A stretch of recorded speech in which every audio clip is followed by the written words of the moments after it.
आपके गांव से हमारी बारात निकलने में क्या आपत्ति है? भाई दलित पिछड़े अगर मूंछ रख लें तो आपको क्या आपत्ति है?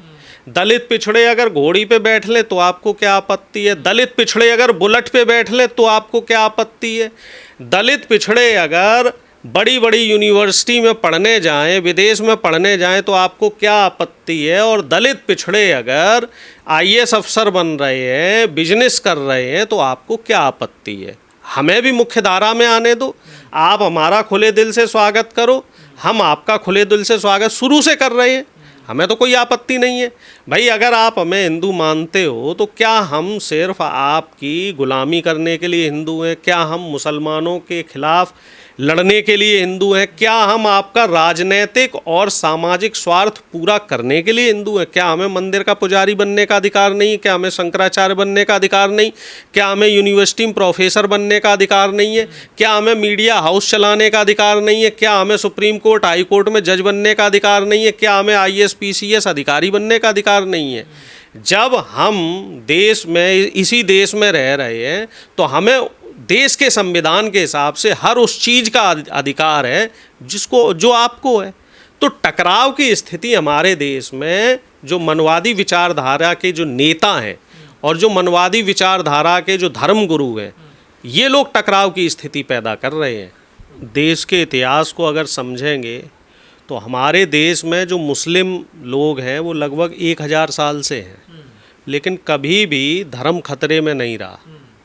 धर्म खतरे में तब आया जब देश आज़ाद हुआ। 1947 में देश आज़ाद हुआ और 1950 में देश में संविधान लागू हुआ, और संविधान के लागू होने के बाद देश की जो 85% आबादी है, जिसमें दलित, पिछड़े और आदिवासी है, ये मुख्य धारा में आए। इनको शिक्षा का अधिकार मिला, इनको वोट डालने का अधिकार मिला, इनको सरकारी जो विभाग हैं वहाँ नौकरी करने का अधिकार मिला। इनके लोग नेता मिनिस्टर बनने लगे, इनके लोग सांसद बनने लगे, इनके लोग आईएएस पीसीएस जज बनने लग गए, इनके लोग व्यापारी बनने लग गए। इससे खतरा क्या है? अब सुनिए ना, तो अब हुआ क्या कि जो एक ही मोनोपोली मनवादी विचारधारा की, सो कॉल्ड जो सवर्ण विचारधारा के लोग हैं, इनकी बनी हुई थी। यही लोग हर जगह व्यवस्था में थे। दलित, पिछड़ा, आदिवासी सिर्फ और सिर्फ उसका एक काम था कि वो गुलामी करे, वो जी हजूरी करें, वो मजदूरी का काम करें, वो इन जो सो कॉल्ड मनवादी व्यवस्था के लोग हैं इनकी नौकरी चाकरी करें। ना तो उनके बच्चों को पढ़ने का अधिकार था, ना उनके बच्चों को सरकारी नौकरी करने का अधिकार था। और बाबा साहब भीमराव अम्बेडकर ने अपनी कई किताबों में जिक्र भी किया है कि जब ये लोग सड़क पर चलते थे तो इनके कमर पे झाड़ू भी बांध दी जाती थी और इनके मुंह पे आगे गले में एक मटका लटका दिया जाता था कि ये थूके भी ना ज़मीन पे, क्योंकि ज़मीन पे अगर थूकेंगे तो ज़मीन उससे अपवित्र हो जाएगी। हाँ, और इसके उलट जो दलित, पिछड़े, आदिवासियों की स्त्रियां थीं, इनको मंदिरों में देवदासियां बनाया जाता था, इनके स्तन ढकने पर भी टैक्स लगा करता था। तो इस तरह की व्यवस्था में ये लोग, हिंदू और मुसलमान लोग जो मिल के दलितों और शोषित वंचितों का शोषण करते रहे। जब देश आज़ाद हुआ, देश में संविधान लागू हो गया, जिस बात को मैं कह रहा हूँ कि अब ये मुख्य धारा में आ गए तो किसका अधिकार छीन रहे हैं? ये अधिकार छीन रहे हैं ये सो कॉल्ड मनवादी विचारधारा के जो लोग हैं जिनकी मोनोपोली है। इस वजह से जो तमाम धर्मगुरु हैं ये कह रहे हैं कि साहब दलित, पिछड़ों, आदिवासियों से धर्म को खतरा है। धर्म को खतरा नहीं है, इनकी जो कुर्सी है, इनकी कुर्सी को खतरा है, इनकी मोनोपोली को खतरा है। आप तमिलनाडु में देखिए, तमिलनाडु में मंदिरों में पुजारी भी दलित, पिछड़े, आदिवासी बन रहे हैं। और अब तमिलनाडु नहीं, पूरे देश में ये आवाज़ उठ रही है कि सभी जगह दलित, पिछड़े और आदिवासियों को मंदिर में पुजारी बनाया जाए, सभी जगह। और आप देखो तमिलनाडु में इस बार चुनाव हुआ और आप जान के बिल्कुल आश्चर्यचकित होंगे, किसी भी पार्टी ने किसी ब्राह्मण को प्रत्याशी नहीं बनाया। एक सिंगल ब्राह्मण इस बार विधानसभा का चुनाव नहीं लड़ रहा है। तो ये बदलाव देश के संविधान की ताकत से हो रहा है, जो बाबा साहब अम्बेडकर ने बनाया था। और इसीलिए ये लोग बाबा साहब का विरोध कर रहे हैं, इसीलिए ये लोग दलित, पिछड़ों, आदिवासी जो लोग सोशल जस्टिस की बात करते हैं, हमारे जैसे लोग, आप जैसे लोग जो सामाजिक न्याय की बात करते हैं, उसका विरोध करते हैं। हालांकि प्रधानमंत्री मोदी को मैं पसंद नहीं करता, लेकिन प्रधानमंत्री ने चलो मजबूरी बस ही सही यूजीसी एक्ट लागू किया, तो यूजीसी एक्ट का भी विरोध हुआ और प्रधानमंत्री मोदी को उनकी जाति भी बताई गई। वही प्रधानमंत्री मोदी जो आज से 3 महीने पहले तक हिंदुओं के फायरब्रांड नेता हुआ करते थे, अब वही नरेंद्र मोदी तेली हो गए, तमोली हो गए और बीजेपी और आरएसएस के लिए देशद्रोही हो गए, धर्म विरोधी हो गए, क्योंकि उन्होंने यूजीसी एक्ट की पैरवी में एक प्रस्ताव रखा। और मनवादी विचारधारा के जो जज लोग हैं, उन्होंने क्या किया कि इससे धार्मिक उन्माद फैलेगा, धर्म में, वो देश में जो है वो जातीय व्यवस्था, वैमनस्यता जो है वो बढ़ जाएगी, इस वजह से इस एक्ट पे स्टे लगा दिया। कहा कि मुसलमान और वो तो एक ही हैं, कैसे एक हैं? देखिए, मुसलमान भी देश पे शासन करते रहे, हिंदू के जो मनवादी व्यवस्था के लोग थे वो भी देश में शासन करते रहे, और दोनों लोगों ने मिलजुल के शासन किया। अकबर के जो प्रधान सेनापति थे, जो वजीर आला थे, वो कौन थे? तमाम हिंदू थे, और नौरतन भी हिंदू थे। और जो हिंदुओं के हिंदू राजा हुए, चाहे वो महाराणा प्रताप रहे हो, चाहे छत्रपति शिवाजी रहे हो, इनके जो सेनापति थे, अंगरक्षक थे, ये कौन थे? ये भी सब मुसलमान थे। तो इनमें भेद क्या था? इस बात को तो बड़े बड़े जो इतिहासकार हैं, राम पुनियानी जी की आप किताबों को देखिए, उनके विचारों को सुनिए, कभी भी ये जो देश है, ये जो भूखंड है जिसे हम भारत कहते हैं, यहाँ पर धर्म की लड़ाई नहीं रही, यहाँ हमेशा सत्ता की लड़ाई रही। यादव जी, आप लोगों पे आरोप लगता है कि जो एक व्यवस्था बनी हुई है ना, आप उस व्यवस्था को तोड़ना चाहते हैं। व्यवस्था तो हम नहीं तोड़ रहे हैं, इस व्यवस्था को, इस व्यवस्था को ये मनवादी विचारधारा के लोग तोड़ रहे हैं। व्यवस्था कौन सी बनी हुई है? आप किस व्यवस्था की बात कर रहे हैं? मैं तो संवैधानिक व्यवस्था की बात कर रहा हूँ। और हम लोग इतने कट्टर हैं अपने संविधान के प्रति कि उस व्यवस्था को के लिए मर भी सकते हैं, मार भी सकते हैं, और इसके लिए किसी भी तरह का बलिदान देने को भी तैयार हैं। तो बड़ी व्यवस्था की बात करते हैं ना, जो एक हायरार्की बनी है, ये कि उस व्यवस्था पे आप लोग चोट करते हैं, उस पर सवाल खड़े करते हैं। देश को हमें बताइए, दुनिया कहाँ से कहाँ पहुँच गई? ये बड़ा मतलब चिंतन का विषय है। दुनिया तो कहाँ से कहाँ पहुँच गई, साइंस टेक्नोलॉजी की बात हो रही है, तरक्की की बात हो रही है, ऐसे ऐसे रेडार, सेंसर्स और टेक्नोलॉजी की चीज़ें बन रही हैं, और अभी हमारा देश और देश के धर्म गुरु और देश के तमाम नेता और देश के तमाम सो कॉल्ड बुद्धिजीवी लोग हैं, ये लोग क्या कह रहे हैं कि आप वर्ण व्यवस्था का विरोध कर रहे हैं। हमें ये बात वही लोग समझाएं कि आखिर ये जो देश की वर्ण व्यवस्था है, ये हमारे देश को क्या दे रही है, इससे देश को क्या लाभ है। क्या देश में कोई ब्राह्मण, क्षत्रिय, वैश्य का बच्चा है, उसी को मुख्य धारा में रहने का अधिकार है? क्या वही जज बनेगा? क्या वही बड़े बड़े मीडिया हाउस चलाएगा? क्या वही बड़े बड़े जो देश के व्यापार हैं वो चलाएगा? IAS PCS अधिकारी बनने का जो अधिकार है, क्या सिर्फ उसी को है? क्या वही शिक्षा जगत में वाइस चांसलर बनेगा? उत्तर प्रदेश के जो तमाम सरकारी और प्राइवेट विश्वविद्यालय हैं, उनके आप वाइस चांसलर देखिए, सब वही लोग हैं। बैलेंस बना हुआ है, वो बैलेंस खराब हो जाएगा, ठीक है ना? बैलेंस तो इन्होंने खराब कर रखा है, वो सेवक ही रहना चाहिए ना। देखिए, आप ये देखो, अगर मान लो इस देश में 100 इंजन है, जैसे 100% आबादी को हम इस देश के 100 इंजन मान लेते हैं, 100 में से तकरीबन 14-15 इंजन तो ये सवर्ण लोग हो गए, और बाकी 84-85 इंजन है ये हमारे दलित, पिछड़े और आदिवासी भाई हो गए।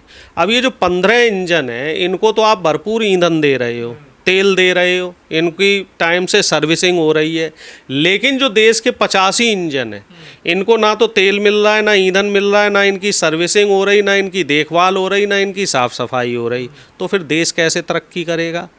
100 की कैपेसिटी वाले एक हवाई जहाज़ को क्या 15 इंजन चला सकते हैं? अगर वो देश, किसी भी देश को अगर तरक्की करना है, तो इस देश की जो संपूर्ण आबादी है उसको एक दिशा में और एक स्पीड से ही चलना पड़ेगा। ये एक बहुत ही फैक्चुअल बात है, साइंटिफिक बात है, वैज्ञानिक पद्धति से इस बात को पूरी तरीके से क्या कहते हैं सत्यापित किया जा चुका है। दशकों से चली आ रही परंपराओं को भी यहाँ मतलब उसको समय लिए उठाते नहीं हैं। देखिए, अब सबरीवाला का मंदिर है, उसमें आप लोगों ने कहा कि इसमें लेडीज भी, महिलाएं भी क्यों नहीं चाहिए। जानी चाहिए?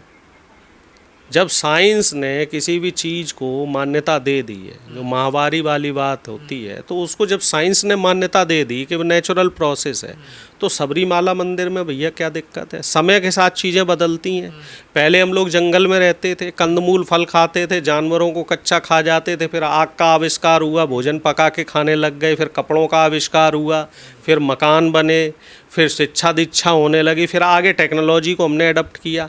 तो जब हम समय के साथ चल रहे हैं और टेक्नोलॉजी को अडॉप्ट कर रहे हैं, नई टेक्नोलॉजी के साथ आगे बढ़ रहे हैं, तो जो पुरानी दकियानूसी सोच है, जो पुरानी दकियानूसी परंपराएं हैं, तो उनको उनमें भी कहीं ना कहीं, मैं ये नहीं कह रहा हूँ सारी परंपराएं बदल दो, भाई बड़ों का सम्मान करो, जो बुद्धिजीवी लोग हैं उनका सम्मान करो, जो हमारे महापुरुष हैं, जो हमारे समाज सुधारक हैं उनका सम्मान करो, लेकिन जो समाज में परंपराएं गलत हैं उनका तो विरोध होना चाहिए।